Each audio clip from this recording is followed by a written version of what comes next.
dito rin kami nag-meet ng aking current husband. Current husband? My only husband. No? Yes, dito din kami nag-meet 2018. Yes, so para sa mga naghahanap dyan ng future na love life, baka dito din nyo makikita. Okay.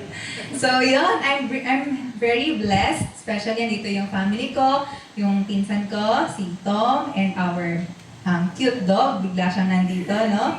So I'm so happy, especially also for my friends who are also watching live. Mayroong mga nagtutune in din online. And the topic that I will share, I haven't prepared a PowerPoint, pero I will pray that we will all still be blessed. I can see so many new faces, no? I believe that the Lord is working so much in this church, that maraming growth na nangyayari recently, even if akala natin wala masyadong mag-show up, kasi syempre bakasyon, and there's also another camp, I think sa AUP. But I'm shocked, marami pa rin, no? Puno pa din ang ating church. So, I know that the Lord has a special message for every one of us. Every time that we share a message, tayo din ourselves grow. No? Naniniwala ba kayo doon? Yes.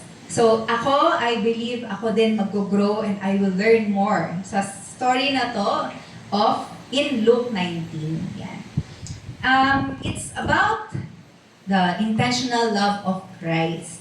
Meron na ba sa inyo yung experience nyo before na alam nyo na ang Panginoon yung nag-reach out sa experience na yun? Something na nangyari sa'yo before, but you already know na it happened sa buhay nyo because the Lord wanted you to realize that He is a real God. No? Sa akin, way back, one of the experience is yun nga, nag-board exam ako, 2017, it was a turning point in my life, no? Kaya nga sabi natin sa mga nag-board exam, ito yung pinaka-best way to reach out kasi talagang fully surrendered kayo sa Panginoon, no? Talagang bibigay niyo yung lahat para lang you would understand that you are close sa feeling ng Panginoon. Okay? In that feeling of secure na kahit may ginagawa kayo, kahit nag-aaral kayo, kasi that point sa buhay nyo, you can never say na, kaya ko lang to, kasi it's always full surrender sa Panginoon. So not only for those who are studying, sa mga older generation, di ba? You have so many experiences, no? Kami, we haven't had that much experience, lalo-lalo na kayo. Meron kayong ma-experience in your life that you know that was really the intentional love of Christ, right? As we grow older, mas dumadami yung ganitong experience, mas may nasa-share tayo sa iba. Oh. And then, as we begin this message, I'll just say a quick prayer. Let's pray. Our great Heavenly Father, once again, we ask for your Holy Spirit, for only through your Spirit can we understand your word. Only through the Holy Spirit can we unfold and have a deeper understanding of the love of Christ. Be with us, dear God. Help us grow. All this we pray in Jesus' name. Amen. Okay. So, alam naman natin, a majority of us would know who is Zacchaeus. No? It's a very popular topic, story, found in Luke 19. Yan. 10. Ang key verse natin is 10. And we can see here that Jesus was traveling passing through Jericho. So, nag-pass through siya sa Jericho and there was Zacchaeus. Ano nga yung mga characteristic ni Zacchaeus? He was tax collector. He was short, no? Maliit siya. Hindi natin alam kung mayroon bang ng height niya. But, even if he was a chief tax collector, sobrang yaman niya, tapos maliit siya, meron nang nagsisimulang urge sa kanyang puso because he has heard who Christ was. Nababasa natin yung sa Desire of Ages. Dito kasi sa verses is wala masyadong background on who he is. But in the book Desire of Ages, sa chapter ni Zacchaeus, naiintindihan natin that Zacchaeus already has an idea of who Jesus was. Pero he was just curious who Jesus is. sabi in Desire of Ages, it was known that the Galilean rabbi had brought Lazarus to life. So, ang nangyari pala before that, si Jesus, ginawa niya si Lazarus. Yon, so, naging famous si Jesus that time because of that. No? And, he already know na Jesus is someone na hindi nagja-judge ng tao. Even one of his disciples is also a tax collector. So si Zacchaeus, sabi niya, baka si Jesus, hindi siya katulad ng ibang tao na i-judge ako like other people, judge my past. Yung kung ano kasi yung ginagawa niya before, sobrang yaman niya, kumukuha siya ng pera sa regular na tao, and masabi natin na talagang he has done many wrong things sa buhay niya. Because money controlled his life during that time. No? But Lazarus had hope na, maybe my life can still change. Yun yung sabi sa Desire of Ages. And as we move forward, he wanted to see kung sino ba to si Jesus. In verse 3, he wanted to see, but because he was short, hindi niya makita si Jesus, no? So just like someone na siguro kung na-experience nyo na yun sa LRT, no? Pag nagsasakay kayo ng LRT, pag maliit ka, wala ka na makita kung saan ka bababa, maririnig mo na lang, station mo na to. Baba ka na on that time. But for those who have experienced that, pag crowded ang tao, you cannot really see where you're going. And that was the struggle of Zacchaeus, no? But what happened, no? This is the topic that we want to understand, yung pagiging intentional ni Jesus. Okay? So, what happened was, Jesus stopped. So, tumigil siya. And when Zacchaeus wanted to see Jesus, akala niya siya lang yung may desire to approach Jesus. Right? So, what happened was, he ran, di ba? Yun yung desire niya. He ran ahead and climbed what tree? Sycamore tree. Yan. It was a big tree, no? Pag nag-google kayo, makikita nyo na ang laki pala talaga ng sycamore tree or fig tree. Since Jesus was coming that way, alam niya na, okay, papunta dito yung daan, and Jesus will pass by here. I want to see who this Jesus is. Right? So, ano nangyari? Jesus stopped and look up. You know, in that crowd, yung intentionality pa lang ng Panginoon, makikita natin on that point, una pa lang, no? Kasi, hindi natin alam what was in Jesus' mind, but we know everything na ginagawa niya sa short life niya is very intentional and purposeful. Right? Laging may intention yung mga daan niya, yung mga healing niya, it always has a purpose. And during that time, alam natin, hindi lang dahil coincidence na tumingala siya, but he knows someone was searching for him. Meron ng parang pagbabago na nagsisimula sa puso ni Zacchaeus. Okay, now, Zacchaeus heard of Jesus, pero wala pa siyang personal experience, right? No? Wala pa siyang personal experience. Naririnig lang niya na maraming buhay na nababago, pero he doesn't have a personal experience. Di ba? We also have a point in our life na ganun tayo, no? Marami tayong naririnig. We get to hear many experiences sa church of a personal testimony. But sometimes, nawawala yung spark sa spiritual life natin. And we also desire to have that encounter with Jesus. Now, what happened was, anong sinabi ni Jesus? He looked up and said, Zacchaeus, come down immediately. So, Jesus wanted to close the gap between Zacchaeus and him. Okay? I must stay at your house today. So, what a wonderful and intentional Christ that we serve. Now, even if we know na may pangit na image si Zacchaeus, hindi yun hindrance kay Jesus. Right? Even if he's new na tax collector, maraming galit dyan. He saw the soul behind Zacchaeus. No? So, what can we learn here? He notices people personally. So, tayo, especially young adults, no? And people na working in different industries, there would always be people around us na hindi natin alam are searching for Christ. No? Sometimes akala natin that the spirituality natin can really be felt on the church, on Saturdays, but mas maraming time natin is spent 6 days doing our work, doing our chores. So, ito pala yung mga time that God wants us to be intentional as what He did.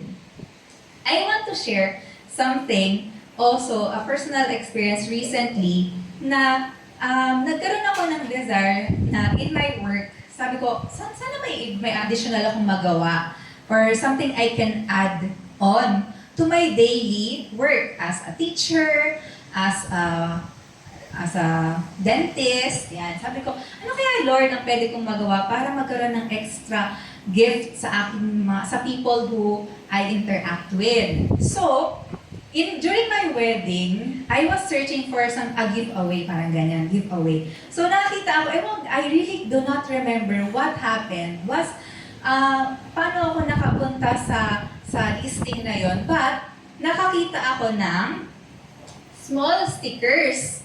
So, these stickers are, yan, filled with messages versus some words of encouragement. So, binigay ko to during my wedding, and ang daming natuwa. Ang daming natuwa. Ako din, I myself, nung tinitingnan ko siya, ang cute naman ito. So, what happened was, after a few months, in-incorporate ko siya in my clinic, even in AUP, nung first day, namigay din ako ng sobrang daming sticker. Ang daming natutuwa. So, I had it, na sabi ko, sige, gagawin ko na to lagi kasi it just cost little. Tapos yung joy na binibigay niya in all other denominations, hindi ko na nga alam kung sino pa doon yung nagbibilieve talaga kay Christ or sino yung Christian, sino yung hindi Christian. But I just say to them sa mga nag-work sa main store, just give it to them, tapos kuha lang kayo. Sasabihin nyo lang, kuha lang kayo dyan. So many people, syempre, bibigyan ko din kayo. Syempre, di ba? Kukuha din kayo dyan, isa-isa. You can just get one and even kuha kayo for you or maybe may gusto din kayong bigyan, you can also get more. Okay? So these are the stickers that somehow nakaka-add ng joy in my regular workplace. And sabi ko sa sarili ko na, hindi ko to ititigil kasi sobrang galing talaga ng spark na ibibigay sa daily life ng mga tao.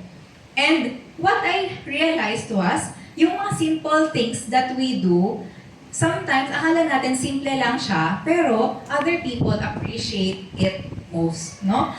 Maybe in your workplace, meron kang friend or co-employee na kailangan ng, let's just say, simple tap on the shoulder, di ba? Or encouragement, ma-recognize yung ginagawa nila. These are the small things that makes us Christian, no? Yung pagiging, when we notice and when we be intentional in reaching out. Kahit di yan yung full-blown Bible study, the little things that we do to interact with people makes us Christ-like, no? So, when we pass by people every day, let's hope na we can also share a little bit of the love of Christ.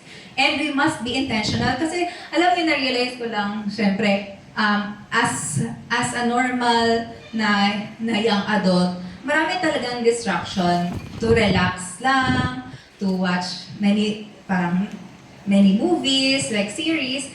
But maybe the Lord wants us to use our time to be intentional in reaching out other people. Just recently, yung Week of Prayer, young people led it sa Manila Center. And meron sila dong segment, how to reach out in social media. And sabi ko, ang ganda naman nung shinare ng teen na to because he said na, you can be intentional by commenting, you can be intentional in supporting the posts ng mga friends mo, praise God sa mga achievements nila, ganyan. Sabi ko, ang very nice ng topic na to. And I realized, it doesn't start, our spiritual life doesn't start or doesn't compose majority of preaching. No, hindi talaga siya about preaching or standing here. It's about noticing how you can be of help in the small ways. And dito nag-start yung personal experience ni Zacchaeus kay Jesus, no? Ano namang mangyayari kung nandun na si Jesus tapos tumingin lang siya kay Zacchaeus? Galing mo dyan. Tapos naglakad na siya. Eh di walang nangyari, di ba? Walang naging personal experience. So kami, ng husband ko, ang ginagawa namin, a little bit, a step further, nag-i-invite kami ng mga friends namin na, as in random lang, kung sino yung pa-in-impress namin, sabihin, invite natin sila magkain tayo sa labas, no? Kasi, what we realize is when we eat out, nakakapag-update tayo sa mga life natin with other people beyond our screens, no? And this makes us happier na, especially between me and my husband, extrovert siya, ako yung introvert, but it works for us. No, when we catch up with our friends, we get to understand that relationships and spreading Christ happens in the daily life. Right? Going back, ang ganda ng marami talagang ways to reach out, no? And you really have to pray for it. Imagine, just stickers, no, it costs less than 1 peso. Pero yung joy na nabibigay niya is, I don't know what the impact is sa kanila. Minsan nakikita na lang ng mother ko, nakalagay na sa mga likod ng mga phone nila. Tapos, mga things that she doesn't expect na yung mga students na, ay, may desire pala sila with those things. Now, what Jesus did is, He called Zacchaeus by name, right? He said, Zacchaeus, come down for, sabi dito, I must stay at your house today. So kanina narinig ko na yung word that Jesus wants to abide with us. He wants to have a time for close communion sa atin. So, Jesus knows us already. Tayo yung kailangan talagang mag-spend time sa Kanya. But, ang intention na, ang first who approaches us is Christ through the Holy Spirit. No? Ang Holy Spirit talaga yung magbibigay ng desire sa atin to approach God. Now, this relationship is not general, no? Hindi talaga siya mangyayari lang sa pagkupo lang natin sa church, ganyan, but it is personal and specific. Yan. Kaya nga sometimes, it's an encouragement pag may magandang nangyayari sa buhay mo. Tapos, you know na it's a miracle, you have to really share that to people. So, recently sabi ko nga, Lord, ano pa kaya yung pwede kong ma-share para sometimes yung story sa Bible, they may not listen to it, pero when you share something that has happened in your life, even non-Christians listen to that, no? They become joyful in your achievements. Kapag genuine sila in the friendship, alam nila na, wow, ang galing naman that you're experiencing these things. And in your life, I believe, you are also experiencing this as well. So, it's a personal ministry, yan. So, what can we learn about this? Do we also have that intentionality? That desire na to go beyond the normal na ginagawa natin day to day, right? So, or maybe there are people na tinatawag ka ng Panginoon, ewan ko even if introvert ako, minsan, parang narinig mo talaga yung Panginoon na, uy, ano mo siya, i-friend mo siya, ganon. Even in times na, mag-aaral ako ng isang course, wala akong makilala dun sa room. So normally, I would just go out and go home. But sometimes, God will really speak to me, oh, you make friends with that person, ng katabi mo, ganyan.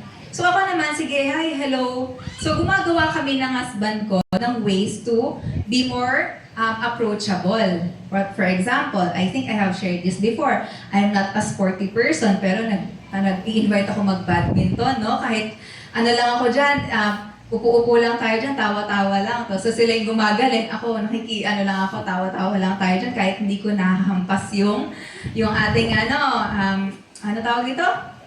Nakita. So, alam niya ng mga nakakilala sa akin, no? Lagi lang ako, invite ta, ganyan-ganyan. So, ganun lang. So, even if I know na these are ways talaga to be able to connect.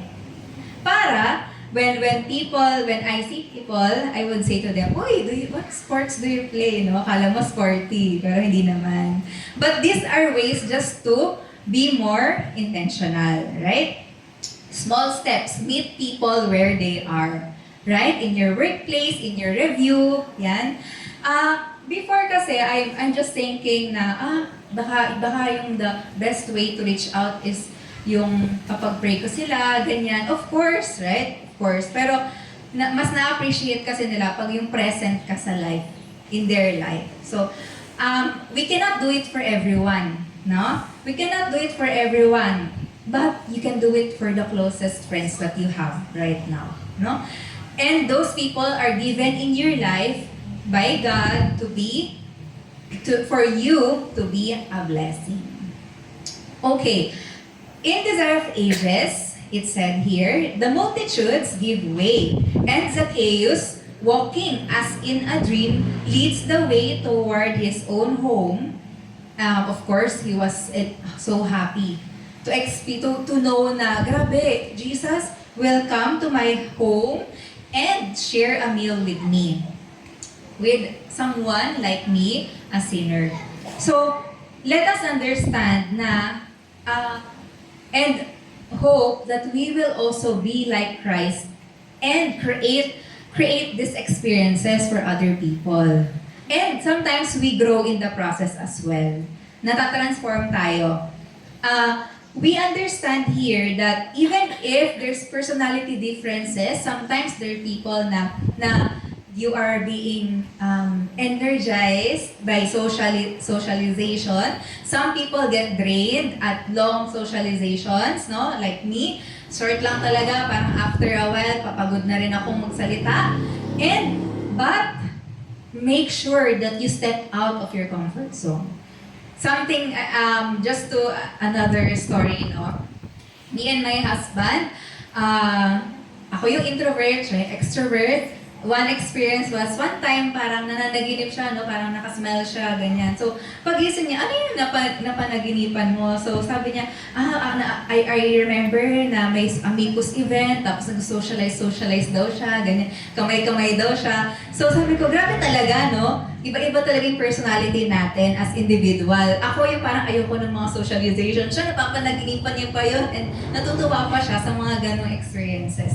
So, maybe you have that gift. Right? Or maybe you are like me na works better kapag small groups lang, like 2 or 3 lang kayo, ganyan.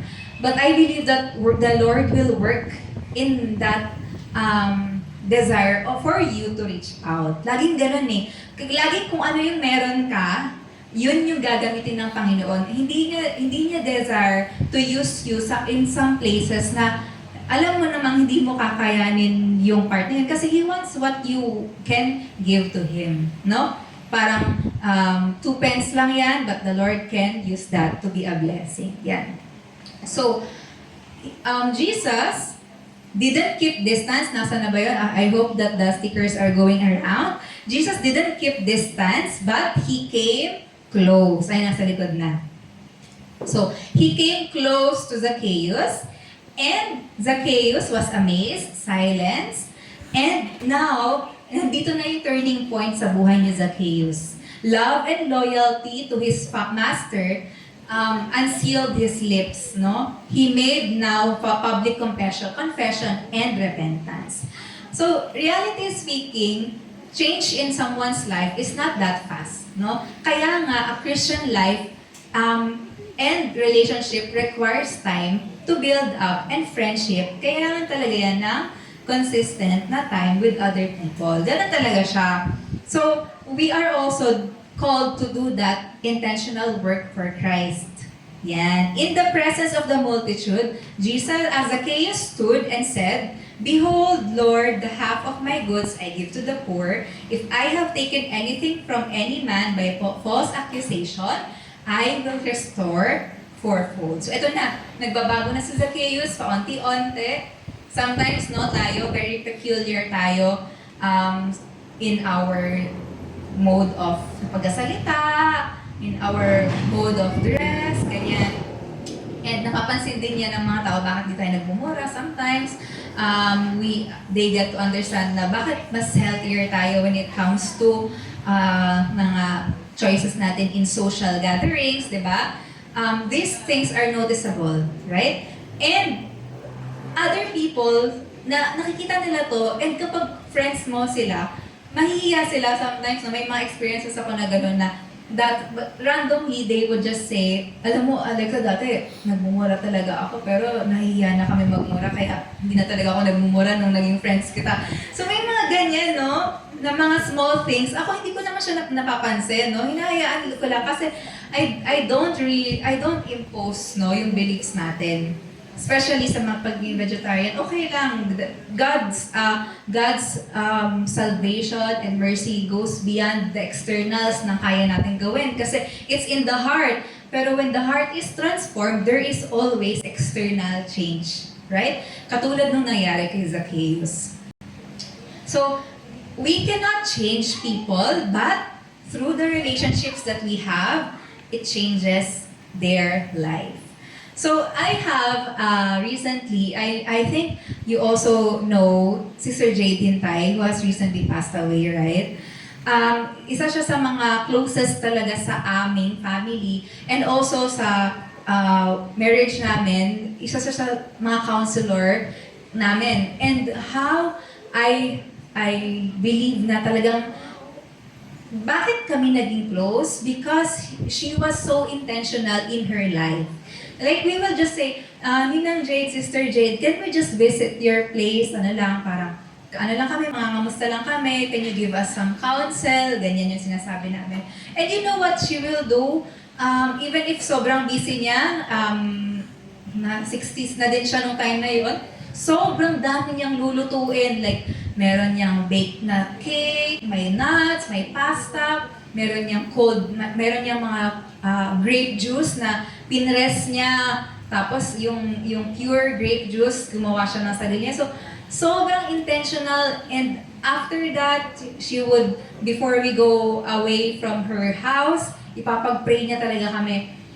How many times yun nangyari? Like, every time ine-expect na namin na pag pumunta kami sa bahay niya, there would always be so many food, no? And you know what? Beyond that, what I would know na she was really led by the Holy Spirit. Kasi there are times na sobrang anxious ko. I'm an anxious person talaga. And there are times that during exams, di ba? Recently, I took an exam na talagang sobrang hirap talaga. So, after ng exam, nakaupo lang ako dun sa isang restaurant. Sabi ko, sobrang hirap, ganyan. And 30 minutes after nag-ring yung phone ko, that was March, parang 18 ata. Yun, it was that week, and then she was calling me on her bed sa hospital. So, a week before nag-degrade yung health niya, and she was wearing her oxygen na hindi na pala siya masyado nakakahinga ng maayos. And she was like, "Oh, kamusta ka na, anak?" Ganyan. So, ako pa yung nag-update sa kanya. So, she was like that, how intentional she is with other people. So, ako naman sabi ko, "Kamusta po kayo, Ninang Jade? Bakit po kayo naka-confine?" So, she updated me. And she said, "Oh, visit kasi sa hospital, sa Mamsi. And I want to have something checked sa mouth niya."